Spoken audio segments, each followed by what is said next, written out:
Good news mga Lodino, para po sa mga PayPal user dyan, yung pong nag-setup ng kanilang payout account at PayPal po ang kanilang ginamit, hindi po bank account mga Lodino, ay maaari na po kayong maka-withdraw kapag nakamit po kayo ng $25 minimum. Yes mga Lodino, sa stars po ang equivalent nun ay 2,500 stars na lang.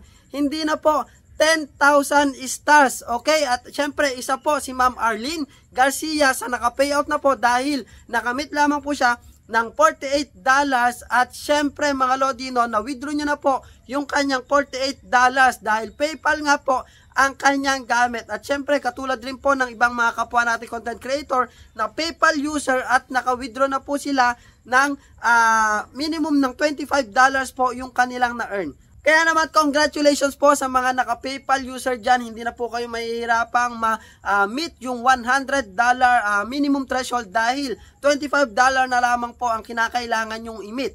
Okay? Siyempre, huwag mong kalimutang i-share ang good news na to at i-follow nyo na rin ako para updated ka sa aking mga Reels video tutorials. Thank you!